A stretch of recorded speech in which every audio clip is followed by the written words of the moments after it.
Friends, आपके अपने channel DPS विधनपुर में आपका बहुत बहुत स्वागत है। मैं अनुभव कुमार सिंह फिर एक नए वीडियो के साथ आपके सामने उपस्थित हुआ हूँ। दोस्तों, इस सेशन में हम बात करने वाले हैं उत्तर प्रदेश सामान्य ज्ञान से, जिसमें हमने टॉपिक लिया है दोस्तों अनुसूचित जनजातियाँ। तो दोस्तों, ये बहुत ही महत्वपूर्ण सेशन है और इससे संबंधित दोस्तों, अगर आप ARO और RO की तैयारी कर रहे हैं या यूपी पुलिस या SSC GD, तो दोस्तों उत्तर प्रदेश से संबंधित अनुसूचित जनजातियों से संबंधित कोई न कोई प्रश्न कई बार परीक्षाओं में पूछा गया। तो जो भी अभी तक जनजातियां पूछी गई हैं, तो उन्हीं से संबंधित दोस्तों हमने ये सेशन लिया है। गाइस, चैनल पर नए हैं तो चैनल को सब्सक्राइब कर लें और चैनल को बेल आइकन को प्रेस करना ना भूलें और चैनल को दोस्तों शेयर भी करें। दोस्तों, शुरू करते हैं आज का सेशन।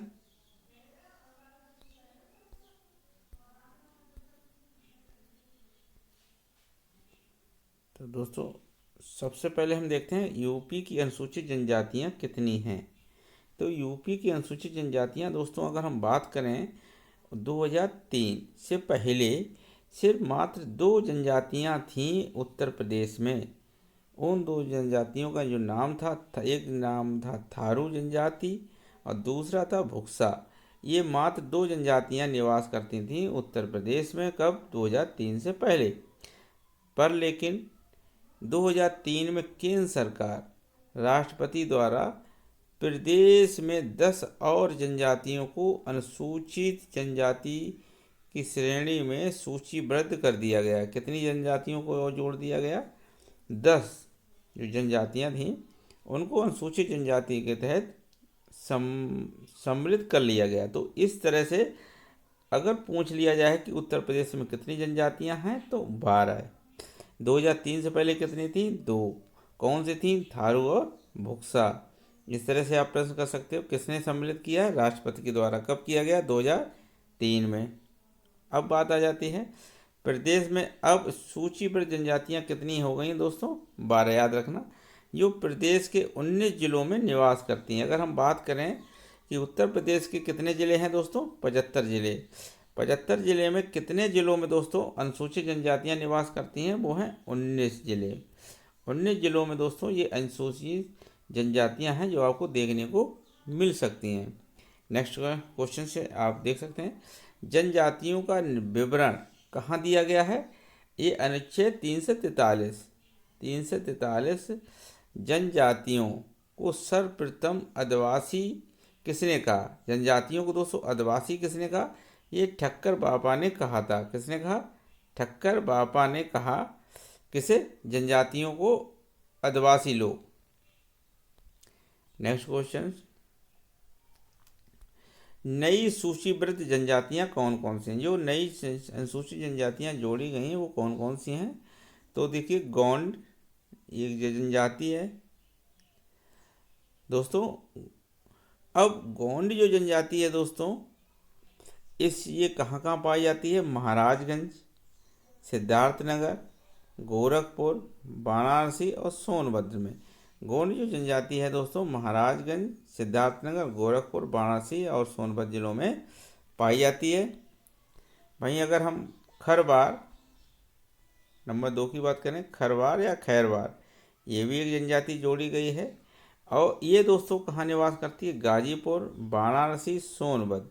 देखिए सोनभद्र, देखिए आप, वाराणसी, सोनभद्र एक ऐसे जिले हैं जिसमें गोंड जनजाति और खरवार जनजाति भी शामिल है। और देवरिया, ये 4 जिले ऐसे हैं जहाँ की खैर जनजाति पाई जाती है। आगे देखते हैं दोस्तों,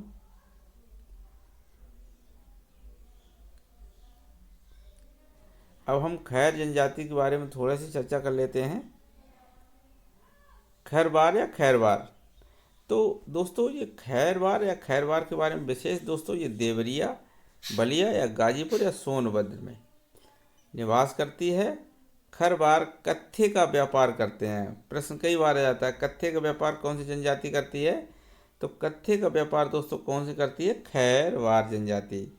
यह अपने आप को सूरवंशी मानते हैं। तो सूरवंशी कौन सी जनजाति अपने आप को मानती है? वो है खैरवार जनजाति। तो याद रखना दोस्तों, खैरवार जनजाति अपने आप को क्या मानती है? सूरवंशी। और ये किसका व्यापार करते हैं? कत्थे का व्यापार करते हैं। खैरवार जनजाति के बारे में इतना जान लिया। और दोस्तों ये अगर निवास करती है तो कहाँ, देवरिया, बलिया, गाजीपुर और सोनभद्र में, याद रखना दोस्तों। अब नेक्स्ट क्वेश्चन देखते हैं। अब बात कर लेते हैं दोस्तों थारू जनजाति की।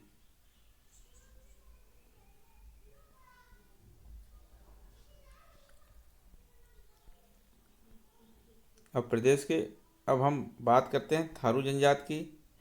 गोंड, खैरवार हो गई। अब थारू जनजाति, थारू जनजाति के बारे में बात करते हैं।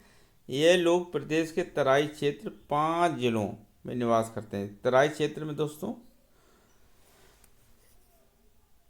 तराई क्षेत्रों में दोस्तों एक महाराजगंज, सिद्धार्थनगर, श्रावस्ती, बहराइच और लखीमपुर, ये दोस्तों इन जिलों में दोस्तों निवास करते हैं थारू जनजाति।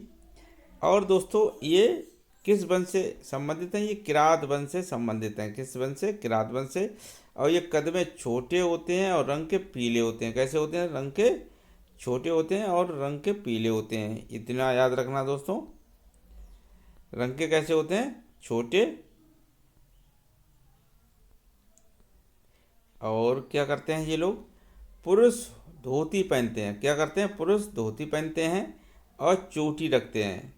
इनकी एक खास बात है कि जो पुरुष होते हैं वो चोटी रखते हैं, कद के छोटे, रंग के साफ होते हैं। मुख्य भोजन दोस्तों इनका क्या होता है? चावल है। और समाज इनका कैसा है? मात्र सत्तात्मक होता है। कैसा होता है? मात्र सत्तात्मक होता है। ये दिवाली को शोक के रूप में मनाते हैं। किसके रूप में मनाते हैं? दिवाली को शोक के रूप में मनाते हैं। ये हिंदुओं के सभी त्यौहार मनाते हैं। ये हिंदुओं के सभी त्यौहार मनाते हैं। मुख्य त्यौहार दोस्तों इनका क्या है? बजहर होता है। इनका अगर मुख्य त्यौहार माना जाए तो कौन सा होता है? बजहर होता है। चावल द्वारा निर्मित शराब, जिसको जाड़ कहते हैं, प्रिय पेय है इनका। क्या है? जाड़। जो इनका किससे बनता है शराब? चावल द्वारा। थारू जनजाति के विकास हेतु लखीमपुर खीरी में एक महाविद्यालय स्थापित किया गया है। तो दोस्तों देख सकते हैं कि अगर प्रश्न आ जाए कि एक जनजाति के लिए, किस जनजाति के लिए एक महाविद्यालय स्थापित किया गया है, तो वो कौन सी जनजाति है? थारू जनजाति। कहाँ किया गया? लखीमपुर खीरी में। इस तरह से प्रश्न बना सकते हैं। थारू जनजाति का प्रिय पेय कौन सा है? जाड़। इनका प्रिय सबसे प्रसिद्ध त्यौहार बजहर। दोस्तों इनकी अर्थव्यवस्था कैसी है? कृषि प्रधान। तो यानी ये लोग क्या करते हैं? ज़्यादातर खेती करते हैं, याद रखना। चोटी रखते हैं। इनका जो समाज है मात्रात्मक है। किसका? थारू जनजाति का। नेक्स्ट क्वेश्चन देखते हैं दोस्तों, थारू और भुक्सा। थारू और भुक्सा के बारे में देख लेते हैं। और इनका क्षेत्र जो है कहाँ? बिजनौर में। इनका दोस्तों मुख्य भोजन क्या है? मछली, चावल। ये क्या? मछली और चावल भोजन करते हैं। और विवाह दोस्तों कैसा है? अनुलोम तथा प्रतिलोम विवाह प्रचलित होता है। दोस्तों कैसा? अनुलोम और प्रतिलोम विवाह प्रचलित है। इनकी सबसे बड़ी देवी दोस्तों काशीपुर में, काशीपुर में है दोस्तों, जिसे चामुंडा देवी कहा जाता है। क्या है? चामुंडा देवी, जो कि काशीपुर में सबसे बड़ी देवी हैं। समाज दोस्तों कैसा है? पितृ सत्तात्मक है, भुक्सा जनजाति का। अब प्रमुख राजनीतिक संगठन कौन सा है इनका दोस्तों? प्रमुख राजनीतिक संगठन तिरादरी पंचायत। ये दोस्तों तिरादरी पंचायत है इनका। नेक्स्ट क्वेश्चन देखते हैं दोस्तों। अब देखते हैं दोस्तों, जो कुछ जनजातियां हैं जो विशेष कहाँ कहाँ पाई जाती हैं, ये बस इससे संबंधित आ जाएगा। सहरिया जनजाति है दोस्तों, कहाँ पाई जाती है? याद रखना दोस्तों, सबसे ज़्यादा ललितपुर और सोनभद्र में पाई जाती हैं। तो देखो दोस्तों, सहरिया कहाँ है? ललितपुर में पाई जाती है। पहरिया दोस्तों सोनभद्र, बैंगा सोनभद्र में, पनिका या पंखा ये भी दोस्तों सोनभद्र और मिर्ज़ापुर में। अगरिया दोस्तों कहाँ? सोनभद्र में। पठारी कहाँ दोस्तों? सोनभद्र। चेरो कहाँ? सोनभद्र वाराणसी। और भुनिया और भुइया कहाँ दोस्तों? सोनभद्र। दोस्तों और ये जो जनजातियाँ हैं वो कहाँ ज़्यादातर पाई जाती हैं? सोनभद्र में। तो भुनिया, भुइया, चेरो जनजात, पठारी जनजात, अगरिया जनजात, पनका, सोनभद्र, बैंगा जनजात, ये सभी सोनभद्र में पाई जाती हैं दोस्तों।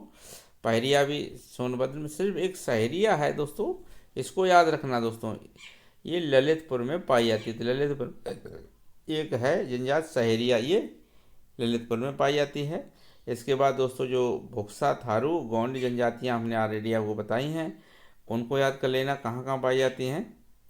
प्रदेश की जो महत्वपूर्ण जनजातियाँ, ये थारू आपको देखा ही है कि ये लोग तराई के क्षेत्र में रहते हैं। तो थारू, भुक्सा, गोंड जो हमने आपको बताई हैं, तो इनको आप अलग से याद कर लेना। और जो और जनजातियाँ ज़्यादातर हैं दोस्तों, वो सोनभद्र में ही पाई जाती। खैर खरवार भी दोस्तों ऐसी जनजात जो कि सोनभद्र में पाई जाती है, याद रखो दोस्तों, ये भी सोनभद्र में पाई जाती है।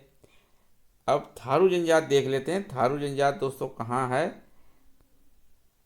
थारू जनजात पाई जाती है कि नहीं, देखो थारू जनजात दोस्तों आपके तराई क्षेत्र में पाई जाती है। महाराजगंज, सिद्धार्थनगर, श्रीवास्तव, बहराइच या लखीमपुर, ये दोस्तों कहाँ, जो तराई का क्षेत्र है यानी नेपाल बॉर्डर से लगे हुए जो जिले हैं वहाँ पाई जाती है थारू जनजात। तो ललितपुर और या सोनभद्र में ये जनजाति नहीं पाई जाती। खैरवार जनजाति है जो कि सोनभद्र में भी पाई जाती है। तो याद रखना, जो थारू जनजाति है महाराजगंज, सिद्धार्थनगर, श्रीवास्तव, बहराइच और लखीमपुर में है। अगर हम बात करें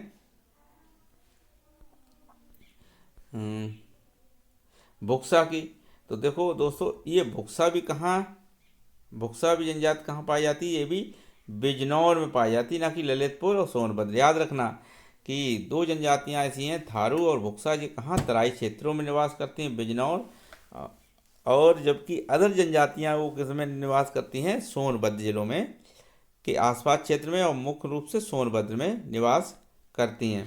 तो भुक्सा जनजात दोस्तों बिजनौर में हो गई। आगे दोस्तों देखते हैं इसमें खैरवार, आपको पता ही जौनपुर में है। गोंड जनजात दोस्तों, ये गोंड और देख लेना इसको, गोंड जनजात जो है ये कहाँ पाई जाती है, गोंड जनजात दोस्तों महाराजगंज, सिद्धार्थनगर, गोरखपुर, वाराणसी और सोनभद्र। तो दोस्तों सोनभद्र में गोंड जनजात भी पाई जाती है, पर गोंड जनजात ऐसी है जो कि हमारे तराई क्षेत्र और हमारे बुंदेलखंड क्षेत्र दोनों में निवास करती है।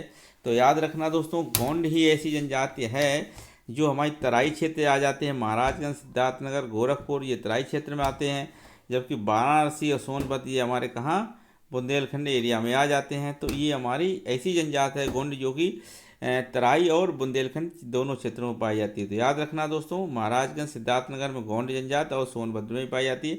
और जो जनजातियाँ हैं दोस्तों, भुक्सा जनजात कहाँ है, बिजनौर में है, जबकि थारू जनजात महाराजगंज, सिद्धार्थनगर इधर पाई जाती है। अदर जो जनजातियां हैं दोस्तों जो शामिल की गई हैं, वो सभी जनजातियां सोनभद्र और सोनभद्र के समीप ही पाई जाती हैं। तो याद रखना दोस्तों।